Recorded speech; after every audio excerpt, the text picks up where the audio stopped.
Hello and welcome to Deprogrammed on Unsafe Space.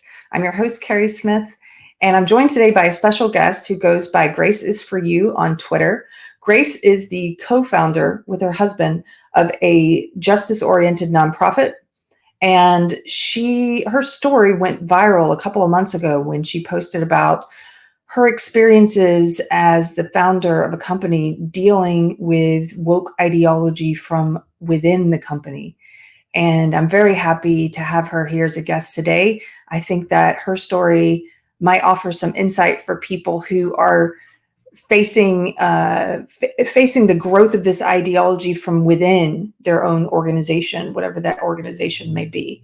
We've talked to people in the past who faced it from the outside, from mobs attacking them, but we've only talked to maybe one other person who's dealt with it as a business owner from inside their own company.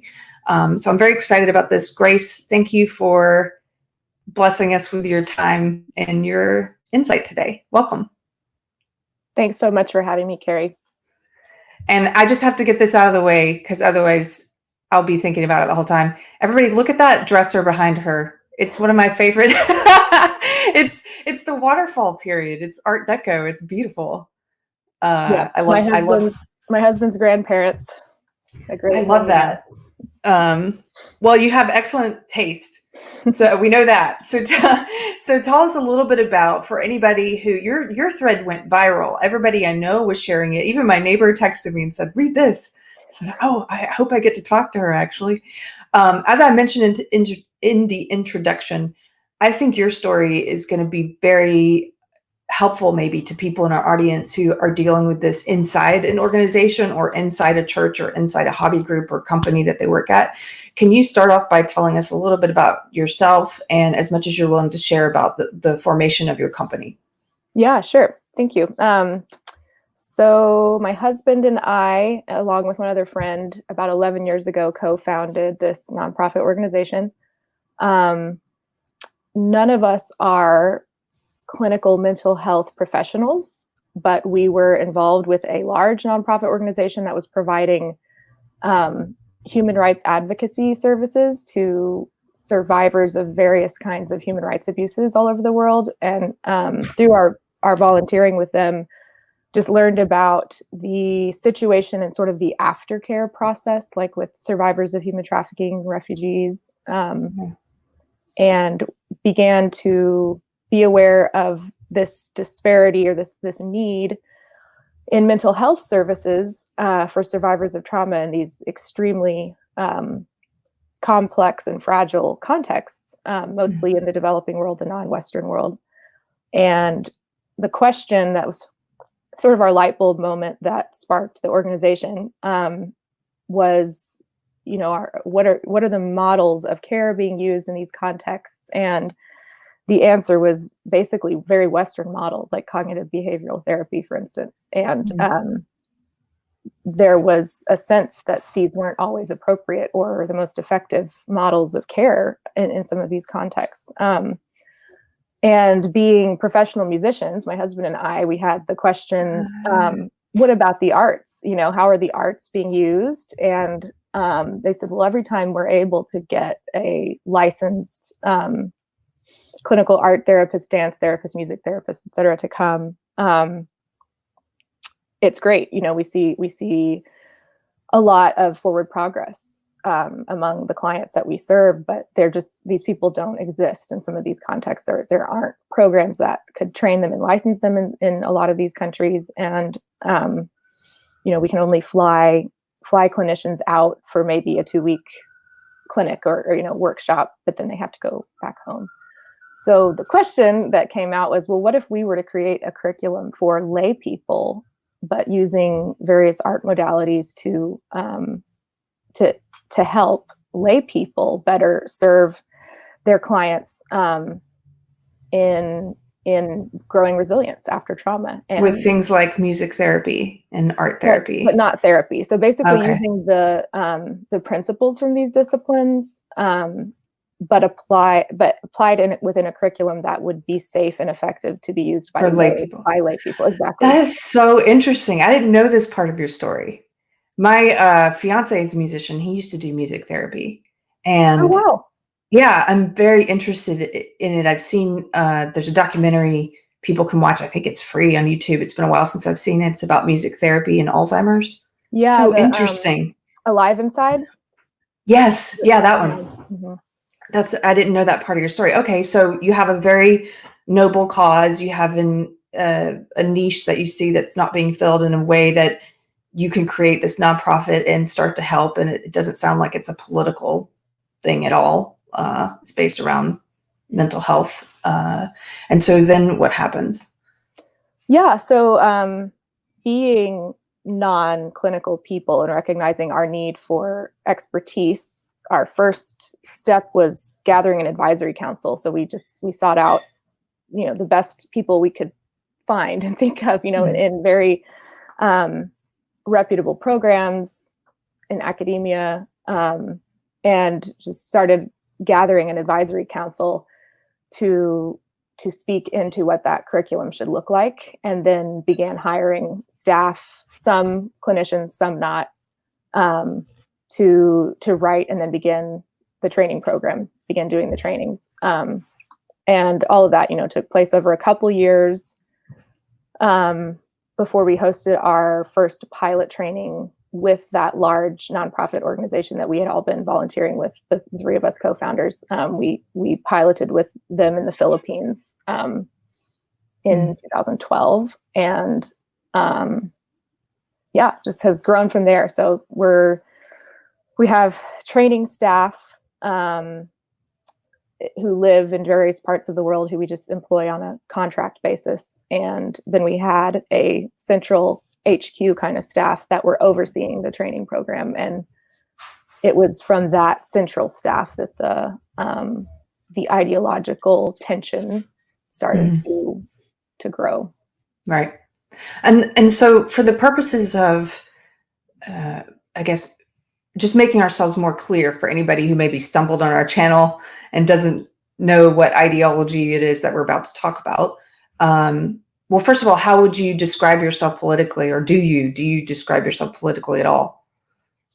Yeah, I definitely am right of center. I'm conservative, a little right leaning. Yeah. Mm-hmm. Yeah. But it wasn't so much a political ideology that, we intentionally hired very diverse people, from different faith backgrounds, political backgrounds, just belief systems. Exactly. Every kind of identity. Even though my husband and I are Christian, we didn't want to make the organization a Christian organization, that would only employ Christians, because we knew that we would be serving everyone in the world, or at least that was our goal.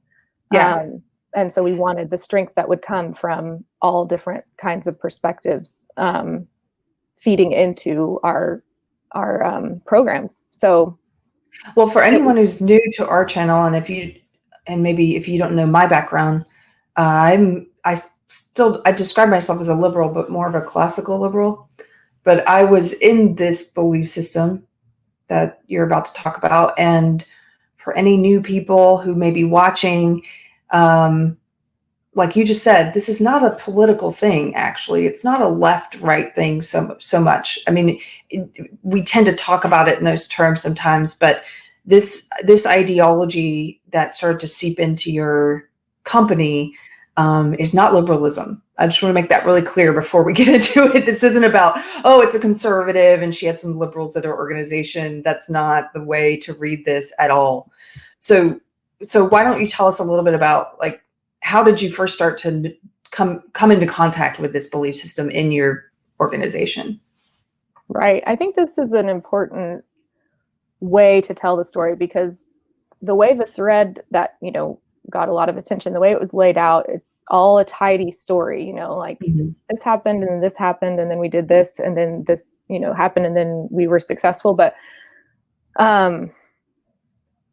thinking back to the beginning, I mean, it's hard to say when the beginning was, because it was a gradual sort of becoming aware of, we don't think the same about some of these terms that we're using, the shared terms on justice, for instance, as some of our staff. And it was really disorienting. I think because we, I think like many organic grassroots projects, you realize things you need as you go. And then you have to kind of go back and lay the groundwork and be like, oh, maybe we hadn't established this clearly enough, and now we need to do some work. So for instance, organizational definitions of terms became really necessary as we started to see that we were missing each other, like as we assumed a certain framework for understanding justice and doing work in the world that is just. We realized that some of our staff did not have that same conception. What were some of those other words that you realized you had different definitions for? Well, honestly, just didn't know a lot of the words that were being used, and now I do. But hegemonic and normativity and all these words that are kind of getting around the idea that there is nothing absolutely true. There's nothing objectively true. There are just socially constructed truths that are positional based on a person's various identities, which within this framework are all political identities. And so, especially coming from a Christian framework, that is just so foreign, where there's so much emphasis on seeing each individual as a unique creation, and so you approach each person as having an infinite complexity that you want to uncover and know and understand. And so this sort of meta narrative of people exist in collectives based on their identities, and those collectives are either oppressed or oppressing based on their social position. It was really disorienting to try to wrap our heads around how did you get there, and really only had the rhetoric kind of to start with, because I think another important point to make, and has been made by many people, is there are varying degrees to which people who employ this ideology even understand it themselves. Yes. That's a great point, because the architects of it, I think, they're aware of some of the language games that they're playing and the mental gymnastics that they're asking of the people who then go out and speak it. This is my opinion. But when you get it distilled down and it trickles down to, for example, when you see this ideology now being taught in elementary schools in the form of critical race theory or something like critical race theory, when it's distilled from the mouth of babes, like little kids, when they summarize it, it loses all the pseudo-academic veneer. And it's simply, what did you learn today? Oh, I learned white people are bad. And that's what it is when you strip away all of the pseudo-intellectual veneer. And it also, sometimes I've noticed, I say out of the mouths of babes and morons, because occasionally I'll talk to someone. There's an entertainment executive I used to know when I worked in LA, and he just recently went through some forced diversity, inclusion, equity training, one of these ideological indoctrinations at, I believe it was Warner Media Group. Anyway, he contacted me out of the blue, and he said to me, Grace, I said, he was calling me names, because I speak against my old ideology. And I said, your ideology, I was in it for 20 years. It tells people to judge and treat people differently on the basis of race. And he said, like a child with everything stripped away, he said, yes, it does. We must treat people differently on the basis of race. I'm like, wow, out of your mouth, it loses all of those big words. It loses all the justification. And it just simply is like, this is what it is. Right. Eventually you get to plain speaking, and the plain speaking is terrifying, but they have to obfuscate and gatekeep and jargonize everything, because I think part of the reason that is happening is some of the people who are espousing this actually don't fully understand it themselves, and maybe they intuit that there are some incoherencies because maybe they are still holding on to classical liberal values, and they're trying to, around the individual and justice, but then they're embracing this postmodern concoction within the social justice, social philosophy that makes those liberal values impossible to hold. Right. So you start to see that they're sort of grappling with those incoherencies within themselves if they haven't really fully examined the thing themselves. But also, I mean, I think one of the reasons they have to obfuscate is there's just nothing there. It's unsubstantiated in terms of the, if you talk about data or any sort of rigorous academic base for this theory, it's just not there. So it's assertions. Like when you get right down to it, the central tenets of the theory are assertions. They're like philosophical statements that are not rooted to the ground. Mm-hmm. So that's how you get a lot of bluster and just sort of intimidation. Is like, it is this way. Whiteness is, the problem in the world. And you're like, if you start asking why instead of reasoned, substantiated defense, you get a personal attack. Like, oh, well, you would only ask that because you don't want to investigate your complicity in the structures, the oppressive structures of whiteness or whatever, yeah. Which obviously isn't an answer. Yeah. So somebody who is new to hearing about this ideology, or maybe has been seduced by parts of themselves, they might ask, well, what's the harm in listening to another point of view about mental health and justice, right? And so were you guys open-minded at first to some of what people were saying? And then how did this ideology manifest itself in your company or in your nonprofit? And what was the consequence of it growing there? Yes, we were very interested. We cared deeply about these people, and they were people that we had worked with for years at that point. And we wanted to understand, especially because part of what was being told to us was that harm was happening. So anytime someone you care about says they're being harmed or they're aware of harm, you want to know how that harm is happening and how to stop the harm from happening. So yeah, we were very interested in understanding, but it was in leaning in to really understand that it just became more and more. It was like one of those paintings where from far away you can see something, but as you get closer and closer, it's just a mess of, so it's just like as we leaned in. And this is a key point, because I think as people become more and more alarmed by how this ideology is spreading, there's this reactionary sort of faction that says, well, just shut it down, just strong arm it out of everything. And I'm like, well, I don't think so, because that was sort of proving their theory, right? I agree. People in the positions of power just say no, and they don't actually care about the truth. So while it's really hard to stay in a humble posture of listening when you're being personally attacked and when your entire plausibility structure, your worldview is being ripped to shreds, I think that it is the right posture to really listen. And obviously there's different contexts, like if it's just a one-off interaction with someone who's being rude to you, whatever. But I mean, in a situation like this, where we had a community with these people, we knew them, we had a relationship with them, it would not have been right to just say, oh, that sounds crazy. No, sorry, we're not talking about that. And so we really did lean in and invested quite a bit of organizational energy into just listening and trying to understand. But honestly, that was their undoing.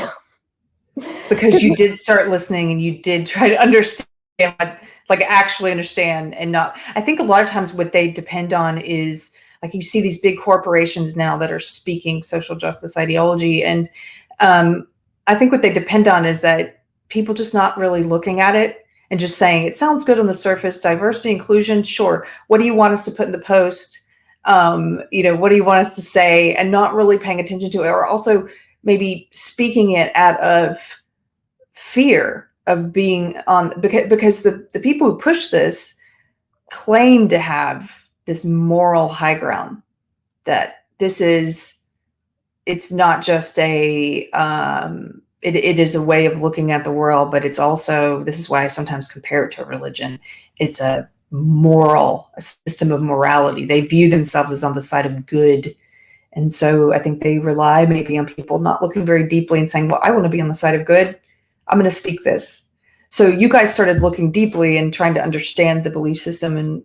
And so, like, what did you find? Yeah, well, it was overwhelming at first, and I think that that's a good thing to be honest about, is because I think a lot of people are still in that overwhelmed stage, just like, whoa, like this is such a big thing, and it's even putting language around what it is hard, because it's not a pure academic social philosophy, it's not purely critical theory, it's not it's it has a snowball that has picked up all kinds of stuff going down a hill over the last 100 years. And so, again, I just think some of the confusing nature of it is that people who have understood the surface level of the jargon and the lists of what's right and what's wrong and have just embraced that haven't dug a ton deeper than that themselves. And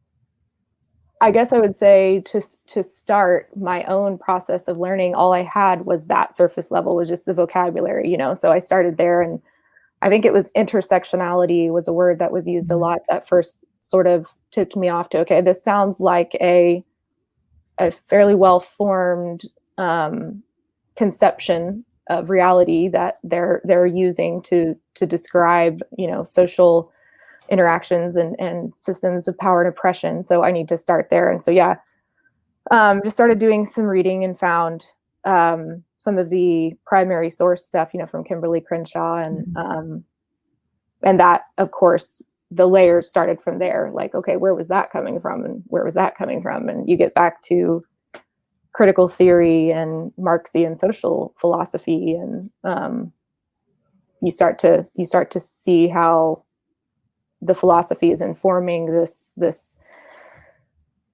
cultural language and mode of being, but isn't even necessarily examined by those who are doing it.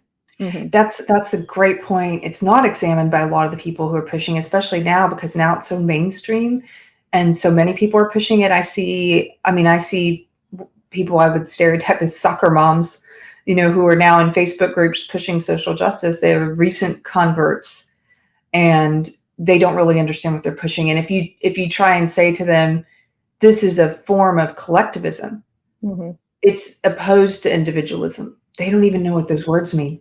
Yeah. They don't even know what that means. So how do you get people to look at and thoroughly examine their belief system when they haven't even thought about the differences of those two, like the meaning of words? Right. What does collectivism mean? And the strange thing is, they will pick up phrases and they repeat things without really knowing what they mean. So, for example, I don't know if when you started reading all the source material, Robin DiAngelo has got the really popular book right now, White Fragility. She openly attacks individualism in that book. Like, even I think somewhere close to the beginning, even she's attacking individualism. And I've noticed that some of these sort of new converts, if you start to talk about collectivism versus individualism, they don't know what those words mean and they haven't thought about it, but they know they've heard that individualism is bad. So they'll just turn off they won't listen, because now you're arguing on behalf of something they've heard is bad. That's the way in which, when you talk about it being a snowball rolling down a hill, that's the way in which it operates sort of like a cult, in my opinion, is that a lot of the people who push it have been sort of discouraged from doing any thinking at all. No, absolutely. And discouraged and even intimidated, because to ask some of these questions is further proof of the theories. To challenge the assumption is to prove that you can't see the injustice, that you would even have to ask shows that you can't see what is obvious to everyone else. And it also shows that you are fragile, to use Robin DiAngelo's words, that you don't want to investigate and become a better person, but it is very religious in nature. I think a good tactic to use with people like that, who seem like they maybe have a surface level understanding, is to provide contrast. So to say, okay, I hear you saying that there's something I must do to be moral, but at the same time, this philosophy says that all morality is positional.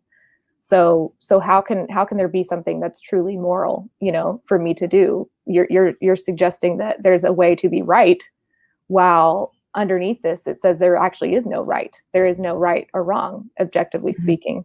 And if they'd say, well, I don't believe in that, then you don't even understand the theory that you're espousing. Yeah. And so, I mean, again, like there's varying degrees of knowledge. So it's sort of an issue of discernment to figure out where a person is at in their understanding of the philosophy. But I do think that listening is really important and engaging in dialogue and not just shouting down, because I mean, that's sort of the world that they are creating, and I don't want to contribute to it. I agree. It's the same behavior. I've been thinking a lot about this. It's sort of, you can't fight a bad ideology by employing the same tactics, because then what sets you apart from them at all? Really. So at the end of the day, if you're gonna, part of what this ideology does is say, like you're saying, it's creating a world where they want to shout people down. It's rule by force. Rule by, one opinion only allowed, by totalitarianism, and by authority, by force. And to then try and say, well, we're going to use those things. We're going to use authority and force to keep this bad ideology out. Well, from where they're standing, they don't see any difference. Why would they consider coming to your side? Because you're now doing the same things they're doing. I don't know. I don't see. Right, exactly. I think how we treat people speaks more than necessarily even what we say. And yes, you can't guarantee that they'll ever come over, but you must maintain your integrity. I think that's a big part of what happens here is they drag you down into the mud because it's so much based on personal attack. And I think it's just so natural to then start to try to defend yourself. And I think that's where people go wrong. yes. Is the minute you start trying to defend yourself personally, is like, no, I'm a good person and I'm not a racist. And that's like, you've lost. You've lost. You've already lost. You cannot win that fight. And my preacher says, I'm going to mangle this, but it's something to the effect of, like, if we must lose, like, if you must lose, do so without losing your dignity. Yep. Which is why I think there's no getting around having a base level of the philosophy. And when I posted that thread, maybe the most common theme in the comments was, will you write a playbook for me so I can do this? Yeah. My organization. And I was like, I don't know if I can, honestly, other than a playbook that step one is you need to learn a lot. And there's no shortcutting that step, because if you don't want it to become about you defending yourself, you have to keep the conversation on the ideas. And if you want to keep the conversation on the ideas, you have to know something about the ideas. Yeah. And it's actually great if you know more than they do about the ideas, because then you can show them, no, I understand where you're coming from and I understand the perspective. And I can even sympathize with the perspective in certain ways. And then here's where we part ways because of my commitments to whatever objective truth, evidence-based justice, whatever it might be. So. Yes. Okay. So if you were, I know you said you can't do a playbook, but for people who are watching this, who maybe have encountered this in their small business that they own, and I have friends who have, or maybe encountered it in their church because it's starting to move into churches, or in their hobby group. Once you realized what it was, you would say, like, the one step is you need to learn a lot about the ideology so you can keep the focus on the ideology and not on you as a person. Mm-hmm. That's a great bit of advice, Grace, because their number one tactic is ad hominem. Their number one mm-hmm. tactic is to make it about you, the person, and say, mm-hmm. you are a racist, you are a sexist, you are immoral, essentially. You are all these awful things. You are white. They point to your race, they point to your sex. And if you have an understanding of the belief system itself, you can keep pulling it back to that. Yeah. So what would be another thing what were some of the things? Well, maybe instead of bullet pointing it, why don't you just tell us what you guys did? So I learned a lot. What's funny is some of the first accusatory statements against us was, you need to go get an education, in that kind of snarky way of like, you don't mm-hmm. understand my struggle, but we did go get an education. Yes. Didn't work out so well. A couple resources that I recommend to a lot of people A guy named Neil Shenvi has a blog, and he has done book reviews of basically every primary source related to critical theory. And so for the person who doesn't have time to read a monster stack of academic books on social philosophy, these book reviews just really helped me kind of digest in outline form the ideas. And then for the people who are ready for a deeper dive, I think James Lindsay and Helen Pluckrose's book, Cynical Theories, is a more robust, comprehensive understanding. So two different levels of kind of getting that education. Yes. And Neil Shenvi is Shenvi. Yep. Cool. Okay. Great. So you guys got an education. You went out and you got yourself educated. That's, by the way, some of their catchphrases we sometimes play. Having been in it for 2 decades, I know a lot of it. I know a lot of the lingo. It is funny when I come across the newbies in it who tell me I need to get educated, because it's very quickly understood that I know a lot more than they do about this belief system. But we came up with, just for fun, I think it's really important to have a sense of humor and make fun of this belief system. It is worth mocking, because culturally we have to get back to a place where we can look at this and say, yeah, this is absurd. These are bad ideas. Amen. These are really bad ideas. So we did SJW bingo, and 2 of the things on SJW bingo relate to this. One is, it's not my job to educate you. They will say that. They say that when they say you need to get educated, but also I don't actually know any of the source material, and I can't link you. It's an easy way to get out of defending their beliefs. It's like, I'm too lazy to make an argument or to provide evidence, so I'm just going to say it's not my job. Right. Which is funny. And then the one related to that is when they say, it would be emotional labor for me to educate you.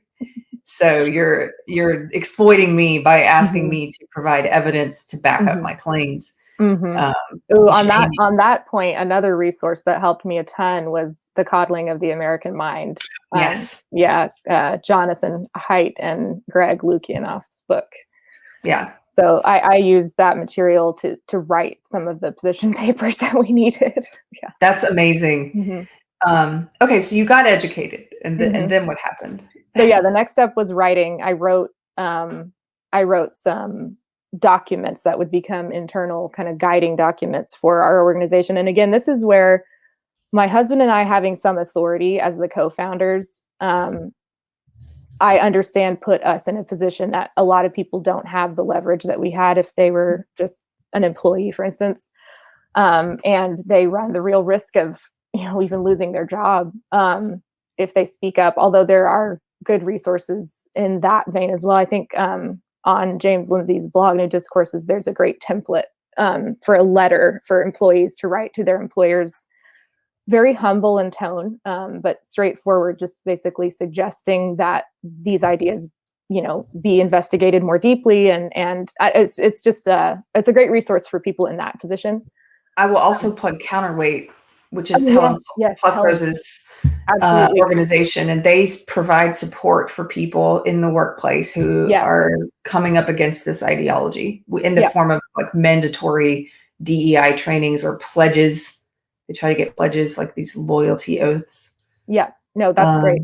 They're doing great stuff. But for us, since we had some leverage, and I would suggest this to anyone who's managing a team or who owns their business or runs their organization, to just be very principled in how you lay out the process that is going to happen. And I do think there should be a process. I don't think that it's the right thing to just try to shut this down or to appease. So those are sort of the two ends of the spectrum that I think neither one is good.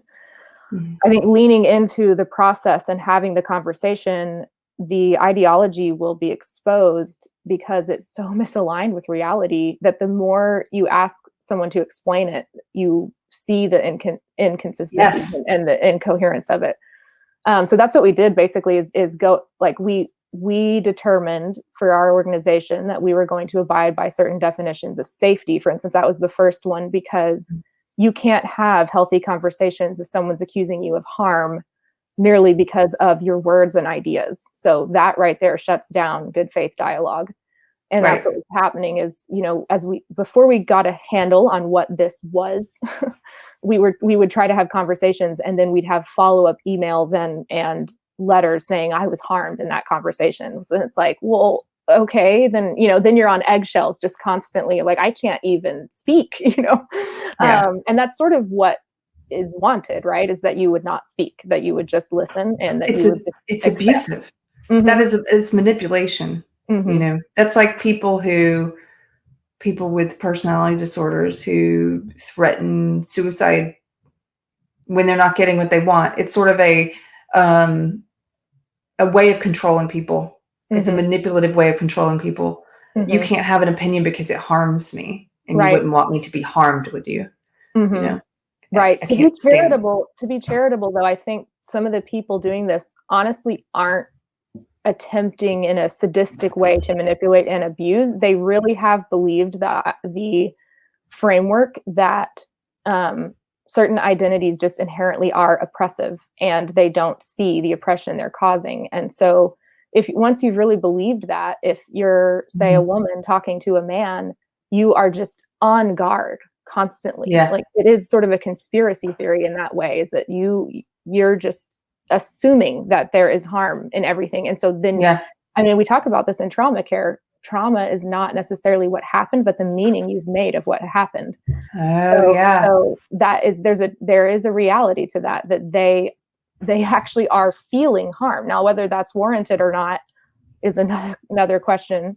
But to be charitable, I don't think that our employees were just trying to abuse us. I think that they really did believe that we did not have the critical consciousness that they did to see harm that was being perpetrated within all societal structures. Yeah. And that we were perpetrating that harm by not listening in the way that they expected us to listen and agree. So yeah. And then there are people who are just manipulative and abusive and know that they're silencing dialogue on purpose, Right.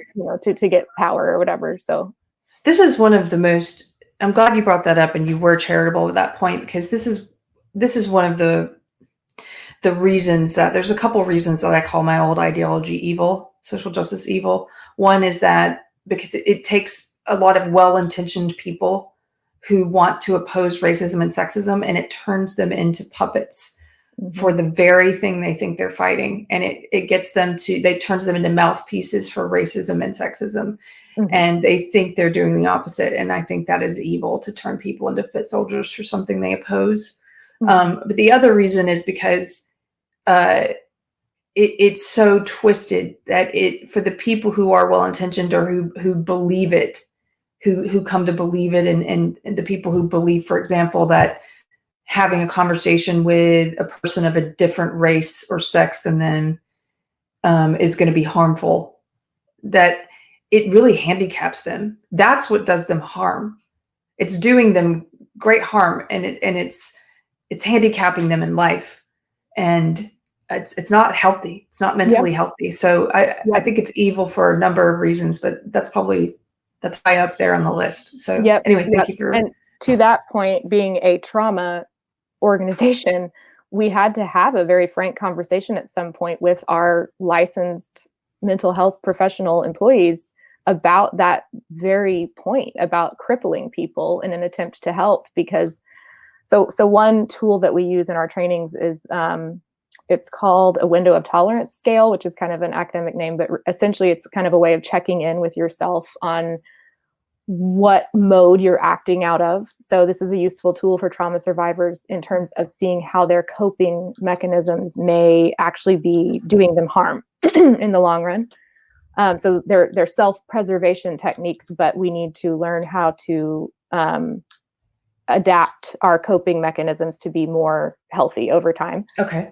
So in the middle of the window of tolerance scale is sort of the green zone, the optimal zone, where you're acting out of intentional decision making, and you're calm, you're able to use all your faculties. And then at the high end of the scale would be the fight flight zone, so the hyper aroused is what that's called, where instead of being able to calmly and rationally respond to a situation, you react, and you go into fight or flight. And then at the bottom end of the scale would be hypo arousal, or the freeze zone, where you just shut down and sort of numb yourself because you're unable to cope with whatever is happening in your environment. So we use that scale to show our employees how essentially and this is something they teach at our training. So it was just so ironic, but that the way that they were responding to us and interacting in these conversations was essentially shrinking that window of tolerance to a hair's breadth. Because, if suddenly, words and other people's opinions and thoughts are harmful, you're immediately out of that zone. You're in I'm being harmed mode. You're in like this panic and fear mode, anxiety mode, versus being able to considerately digest what other people are bringing to you. It was just, my husband actually had that revelation. He's like, they're teaching this thing that they're not doing, Yeah. And that's amazing. It was just so revelatory, that if we say we're trying to help people become more resilient through trauma, this social philosophy will not achieve that. It makes people much weaker and much less capable of interacting in the world, where they will constantly be faced with people who don't like their ideas or agree with their presuppositions or whatever. So yeah, that's a great point. That book that you recommended, Coddling of the American Mind, I think that's a really great one for addressing that. So you started to come up with some definitions, and you started to write some internal documents, guiding principles, it sounds like. And then what came out of that? Yeah, so the team had requested all org sessions, which, is a common theme, I think, amongst organizations going through something like this. They demand training sessions, or they demand, we want everyone in power in the room. We want all the board members and all the, anyone with any executive status in the room, so that they can hear our grievances. So we're like, okay, we'll do that. But ahead of those sessions, we're laying some groundwork for terms. And we're gonna read these things together and talk through them with highlighters and pencils. And you can disagree where you want to disagree, but we're going to talk about safety in these terms. And we're going to talk about what evidence-based means in these terms. We're going to talk about neutrality in these terms. And you can disagree, but you're going to have to substantiate your disagreements. And so I think that just, again, leaning into what they were saying, but requiring intentionality around what words mean, really sort of undid their arguments, because they could not substantiate their arguments like we were doing with data. They can't do that. That's amazing that you required that, because it's all in the realm of sort of what you touched on before, the postmodern influence on this belief system that says there is no objective truth, and there's my truth and there's your truth, and they're not used to providing evidence. A lot of the phrases, a lot of the words, the control of language that has been developed in this belief system I think it's done with the intention of weaseling out, of letting people slip out of having to provide that evidence. So phrases that they'll repeat, like, it's not my job to educate you, or, that would be emotional labor. Those things are meant to, it's a defense. So the person speaking them is like, oh, this is my get out of jail free card. I don't have to, provide evidence for this. But even one of the basic tenets of the belief system, which you kind of highlighted earlier, is it tells the people who follow it that conversation is impossible anyway between two individuals who are of a different race or of a different sex, because there's a power imbalance there.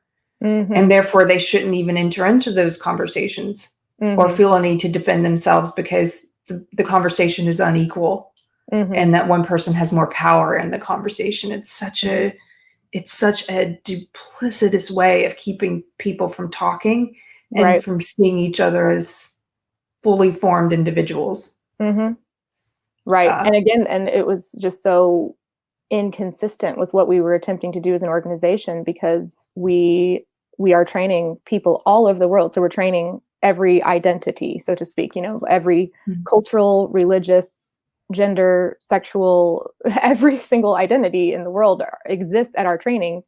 And we have these trainers up front.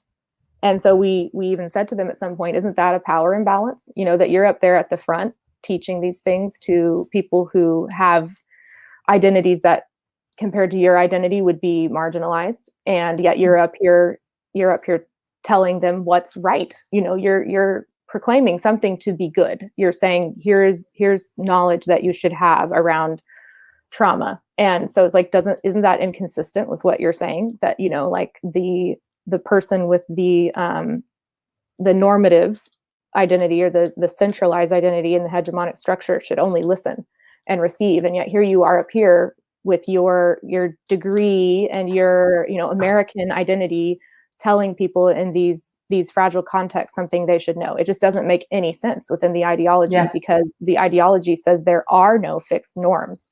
So you'd have to take that to be true within the mental health realm too, which is obviously disastrous. There have to be fixed norms for health. There has to be health and unhealth, which is objective. Yeah.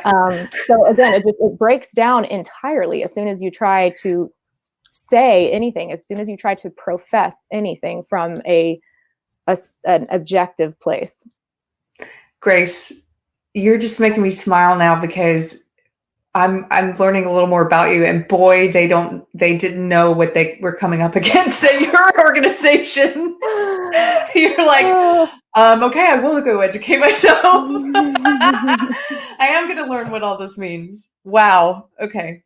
So you had these, was it like a couple of sessions in? You had these sessions where people did this. It was like a year and a half. Wow. Of sessions every 2 to 3 months, maybe. Because of course they were never satisfied. It never resolved. So There was never an end. There was always some loose end that was, we still feel harmed or we feel like our concerns are not being addressed. And what was so disheartening was, doing a deep dive into whichever topic they were making assertions about. I would then come back to them with as much of the best peer-reviewed research I could find and say, well, here's how this doesn't really add up to what you're asserting. And they would then turn around and say something like, well, I have this deeply held conviction based on my allyship with such and such community or whatever. So this really isn't about trying to understand what's real at all. No, a deeply held conviction based on that's a cult. Mm-hmm. I know, and it sounds harsh when I say it, but look, I was in the cult. If anybody who is in it is watching this and tempted to get angry, I was in it for 20 years. Mm-hmm. It can take a long time to understand that you're in one. I think sometimes there's also a fear of people don't want to start to open their eyes to any inconsistencies in their own belief system, or to really examine it, because they don't want to look stupid, or they don't want to feel stupid, or they think, oh, well, only stupid people join cults and only stupid people get pulled into bad ideology. And that's not true. Some of the most intelligent people I know are in this belief system. It originated at elite institutions. I was indoctrinated in it at Duke University. I know people who are who are really intelligent. It's just that the way that Carter, my co-host, usually puts it, and he's not with us here today, but he says, if you're on the wrong road, having a higher IQ, it's just a better engine in the car. You're just going to get to that bad place faster. Yeah, you just have a good engine. Yeah, it's a great point. These are not stupid people at all. Every single one of these people, my husband hired because they were impressive people. Yes. Yes. With excellent qualities about their character. And again, I think this is why a posture of humility actually is the answer, even though that feels really counterintuitive, because in the end, I don't think power is defeated with just more raw power. If you have a commitment to absolute truth, you can trust the process of a dialogue, even if the other person doesn't, that they will eventually show their cards, so to speak, in that what they are asserting is an ideological house of cards. Yes. There's just nothing there. And so what they then do with that is on them, and essentially each of those people who were deeply committed, in sort of a religious or cult sense, just left the organization. But we didn't fire anyone, and we wanted we wanted to walk the process through to the end on principle, because we so believe in objective truth, and we still believe in the idea of discourse that will allow the best idea to emerge triumphant. Okay, Grace, walk me through this, because I know there are going to be some people who do know what this ideology is and who do push back against it, who will disagree with you. And I've seen, even I think James Lindsay has said you should fire these people if they are pushing this ideology. I agree with him to a point. I think you should fire people if their involvement in this ideology is preventing them from doing the job that you hired them to do. But I don't think you should fire them simply because they have this ideology, because I think that's what you're talking about. That's meeting the raw power. And but walk me through why you guys chose not to fire anyone. What was this? You said it was a year and a half of these, what sounds like struggle sessions. Was this ideology preventing some of these people from doing their job? And if it was, why did you choose not to fire them?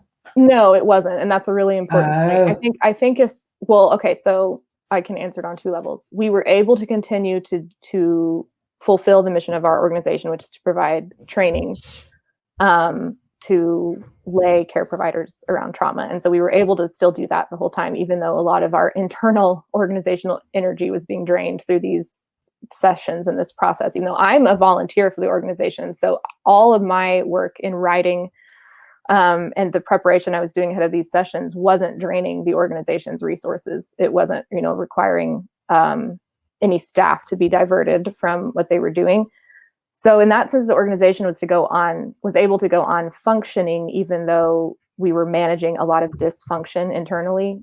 But at the same time, what the staff were pushing for, which is what forced these conversations, was the inclusion of affirmative care into the curriculum around gender identity, which was a red flag for us, because first of all, we don't provide care, we don't provide therapeutic care, and our curriculum is not a model of care. It's a training, it's an educational curriculum for non-clinicians. So as soon as they said, we need to be able to embrace affirmative care and include that in our curriculum, we were like, how does that even work?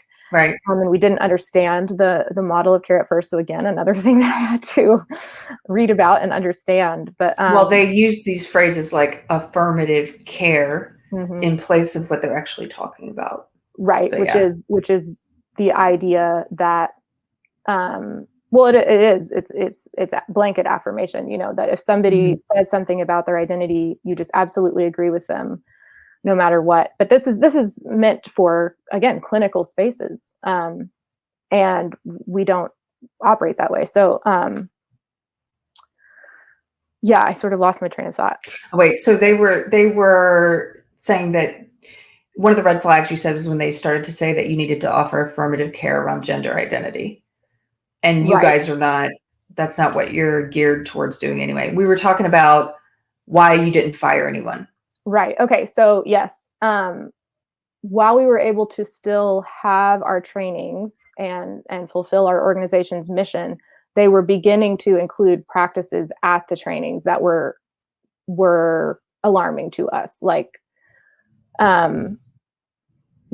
because it's not enough to just have an open welcome to all people, say, please share with us whatever you'd like to know about you. They need to intentionally inject the category of gender identity into the space, or the people who have that identity will feel invisible in the space, is how the ideology works. I know. I'm sorry, I can't stop my eye roll on this. I can't stop it. It's such nonsense. It's not, that is not really why they're injecting it. I mean, I know you know that. Yes, exactly. But that was the claim, and we wanted to investigate that claim, right? We didn't want to just say, well, there's no way that's possible. We wanted to do some research, so we did. But anyway, so while they were able to continue doing their jobs, we became concerned that and this is sort of how the ideology works, is it's a lot of gatekeeping and credentialism. So while my husband was their boss and said, based on the research, you should not be doing this thing that you're doing, he doesn't have a clinical degree. So they would say, well, we're the ones with the expertise, and you can't tell us how to exercise our licensure, in this space, even though they were not operating in any therapeutic capacity within our organization. So it was a bluff. But that credentialism and that kind of gatekeeping of knowledge is a huge ploy of the ideology. It's all sort of special knowledge, like Gnosticism. So there's the one side of it that is credentialism, that I have a degree in gender studies or whatever, even though it's like you look at the source material there and you're like, well, this is a bunch of By the way, I should let you know, Grace, I do have a degree in gender studies. It's a minor. But back then it was called women's studies, before we found out that it was problematic to call it women's studies. Ah, right. Okay. So you're talking to a credentialed expert. So you're the expert. I should probably stop talking then.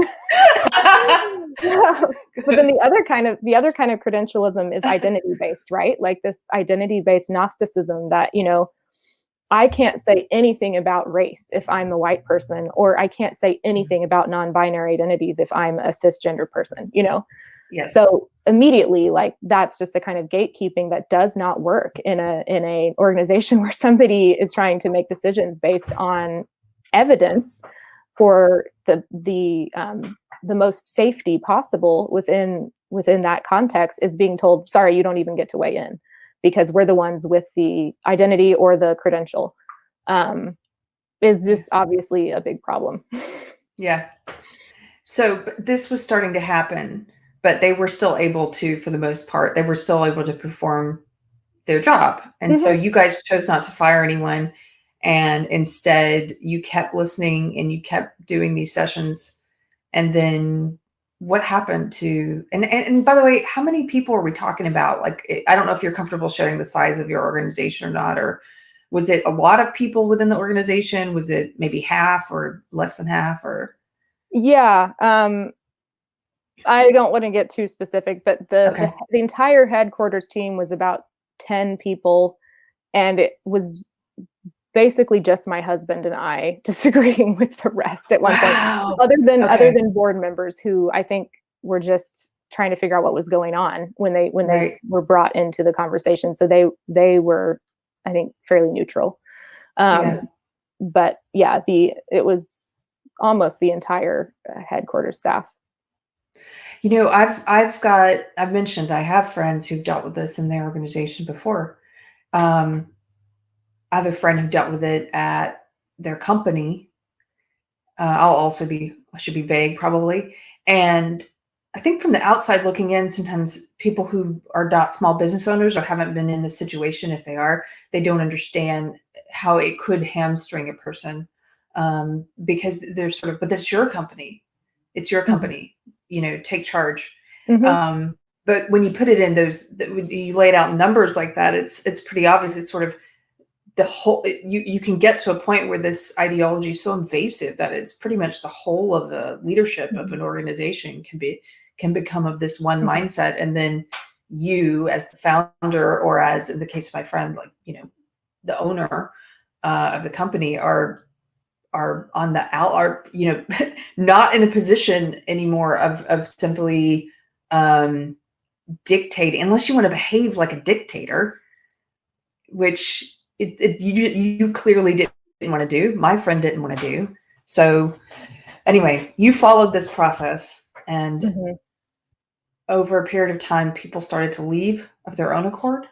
Yeah. And I, again, to stay true to my principles of seeing people as individuals, obviously each of the people who were part of encouraging this ideology to be embraced in different ways, they had different ways of going about that, and different degrees to which they were committed to it, and different conceptions of it. So it was not just, obviously, we talk about woke mobs, and that's even been language that was used in my thread and in some articles that I've been asked to share the story in. But obviously, each of these people were individually approaching the ideas, and and speaking to them.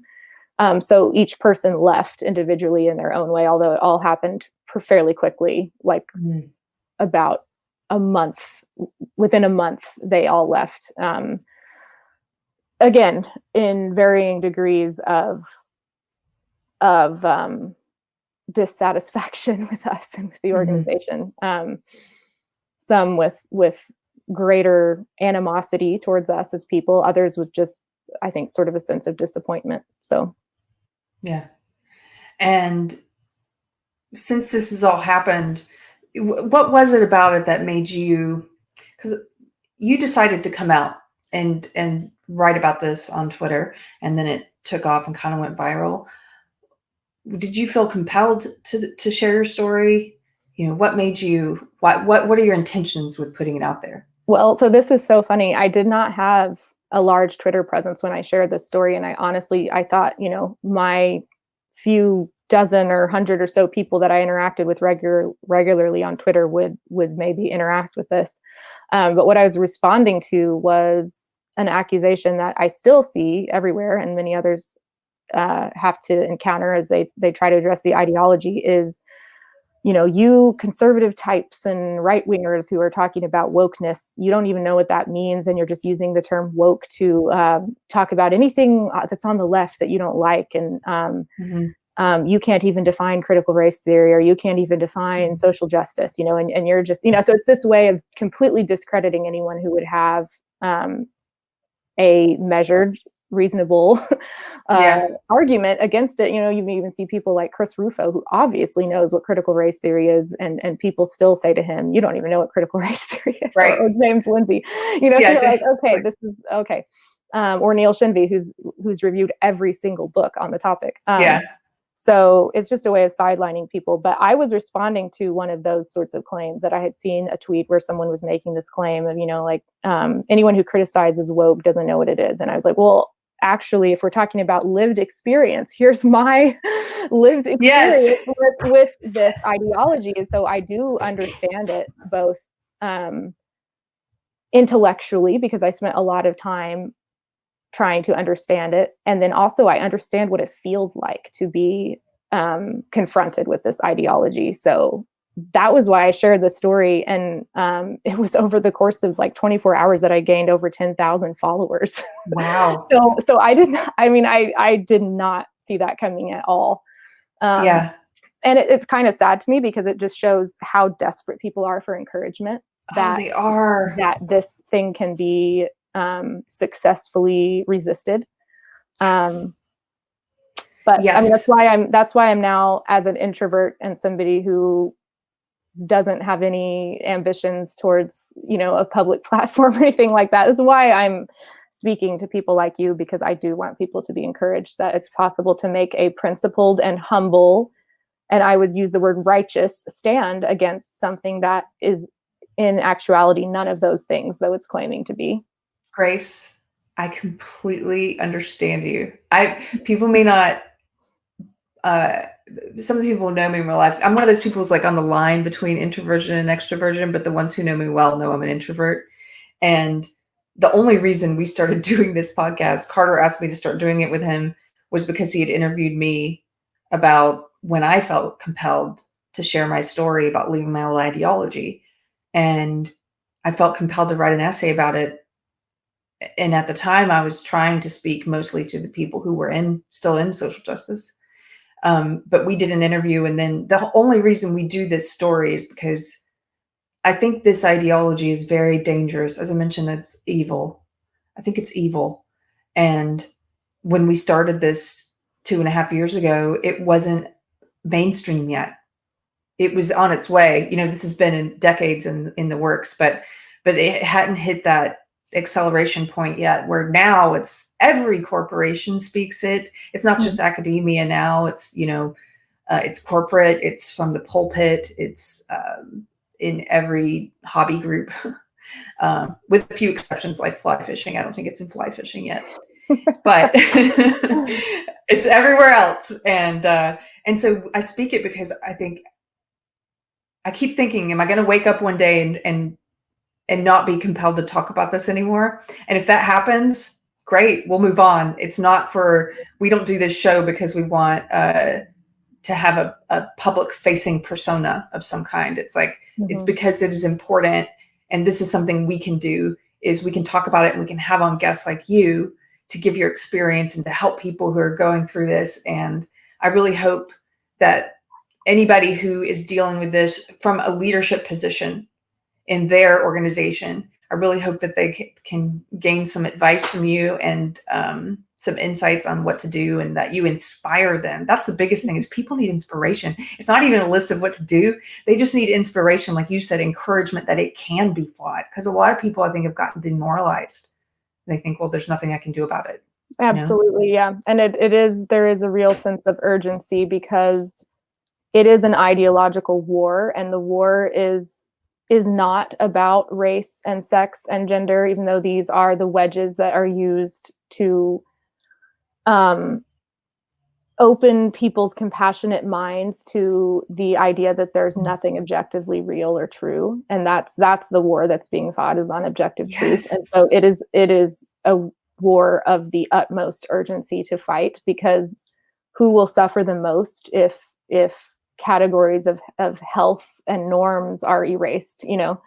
Very vulnerable people will suffer the most.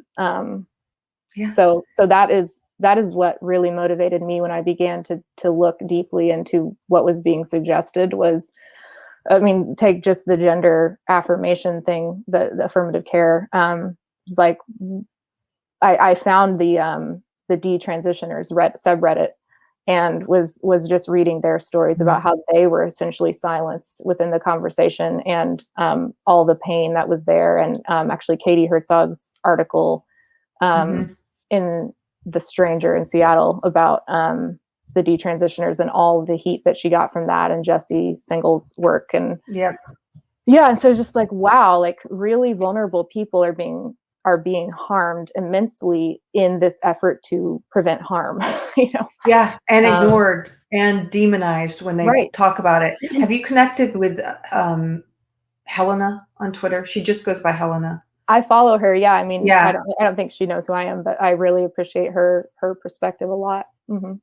I got to talk with her also, and I think, again, here's an example of someone who is not speaking because of a desire for fame or public attention, but feels compelled because it's important. Let me share my story with you. And for anyone who didn't watch that interview, she's detransitioned, and she talks about her story, and she's the one that told me about the Reddit detransitioner forum. And it's amazing how many there, if you start to do just a little bit of digging, you're like, whoa, there's so many of these stories, and they're never talked about in the mainstream. You wouldn't even know they're happening. And the books that are written about them are banned from Amazon. Yes. We live in the upside down. Hey, so tell me, I want to end it, speaking of giving people inspiration. There's one of my favorite quotes in the past couple of years has been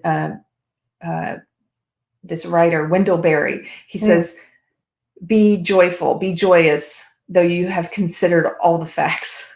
And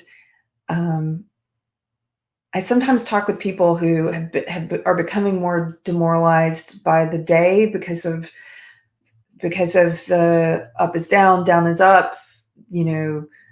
The legacy media is selling us propaganda and fake news, but we're being told that we shouldn't listen to this over here because this is fake news, and it's just this sort of confusing time for people. And what is your source of inspiration? Because you have a light about you, and what is it that keeps you from being disheartened during dark times? Well, certainly as a Christian, I have a conception of a reality beyond this world, and that my identity is not dependent on my circumstances or the way people treat me or think about me. And so in a sense, I'm freed from that need to be respected in worldly terms or to be applauded or affirmed. And that's very freeing, I do think, we obviously have to interact in the world, and we can't just be mystical floating spirits. We have to engage with people wherever they are, and we have to understand everybody's ideas and interact with those ideas as they are. But I mean, it's certainly not a popular message, and some would say it's naive, but prayer was what got us through a lot. And I mean, that's just honest.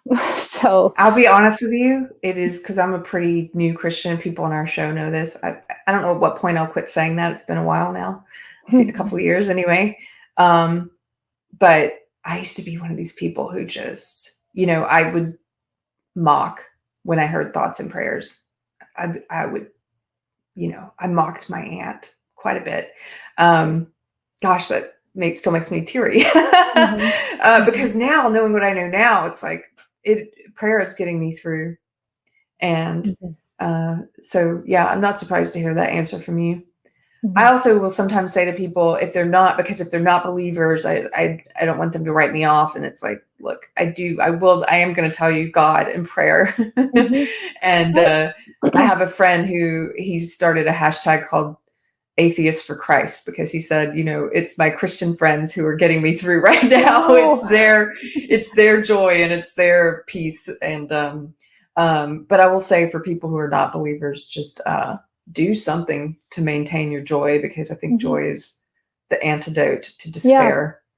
Something I'm really interested in is just this idea of examining your principles and not being afraid of examining them. Because if you do believe that there's something objectively real and true, which I'm so encouraged by the broad coalition of people who have that commitment, from every faith background and political persuasion, I would just say, then don't be afraid to examine everything about your presuppositions, because you have them. You're operating from faith on some level. So yeah, while it's easy to mock religious people who are part of formal organized religions, and often that's warranted, maybe, because there are plenty of people who ascribe to religions who don't examine their faith, and they operate very much in the same way that the woke do, just making assertions that they have not examined. But everyone is operating on faith. Everyone has presuppositions about meaning and ultimate purpose and morality that they are using on a daily basis, whether they're consciously investigating those or not. They're using those presuppositions to navigate life and to live in the world, and everyone has to. So yeah, I mean, that's where I would just say is lean into your presuppositions and test them, because if there's something objectively real and true, why worry, that you won't get somewhere better by examining, So self-examination. I love it. So tell people where they can find you on Twitter and anything else that you want to promote. Yeah, I'm not anywhere else online, and obviously if somebody wants to dox me, I'm sure they will, and they have enough evidence by now to try to figure out who I am. But my Twitter handle is Grace is for you. Well, I thank you so much for being on this show, and it's very nice to meet you. I think you're inspirational. I'm just happy that you're being yourself, and that you're doing what you feel compelled to do. And that, one thing I wanted to mention earlier, I was taking notes of what you're saying when you were talking about power and truth. Power is what's at the center of social justice ideology. It's everything a lot of their definitions stem from power, like racism is power plus prejudice, and sexism is power plus prejudice. And when people die, they don't say rest in peace, they say rest in power. That's what they say about fellow allies. And I think what happened is, when this invaded your organization, you're grounded in an ideology, in a belief system anyway, maybe not an ideology, but a belief system. Your system of belief is centered on truth. And so those two things are very incompatible. And so I think, it was a perfect storm of you being someone who is very secure and who centers things around, okay, well then I'm going to listen to you and I am going to find the truth. And if there's a takeaway message for this, I think if people are encountering it, maybe it's just, like you said, listen, and then try and get to the bottom of what they're saying. Educate yourself. Yep. Yeah. Stay open-minded, actually open-minded. Right. Curious and humble. I mean, I think humility is given a bad rap as just being passive and weak, but I think I understand humility to be the effort to live in alignment with the truth at all costs. And so that is where humility will lead you, is truth at some point is going to contradict me. And at that point, will I be willing to submit to truth? So that's a humble posture. So it doesn't mean not having courage or not being direct and clear and strong. Humility includes all of those things. It's the opposite of ramming through your own way or your own thought or your own perspective at all costs. It's the opposite of that. So it's being willing to admit what you don't know. Yeah. Well, thank you so much. You guys can follow Grace at Grace is for You. And I appreciate you spending the day with us. Have a nice day. Thank you, Beverly. Keri. That was like the most awkward ending. Let's let the credits roll, Beverly.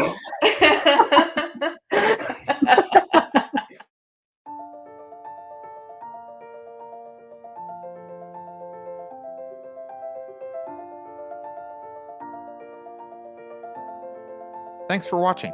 If you're new to the channel, we have a deep content library that includes interviews with everyone from Mike Cernovich to Megan Murphy, so go check it out. If you'd like to see more, please consider supporting the show by visiting unsafespace.com/donate. You can find us on all the major social media platforms, at least for now, and you can find a community of like-minded individuals on our Unsafe Space chat on Telegram. See you there.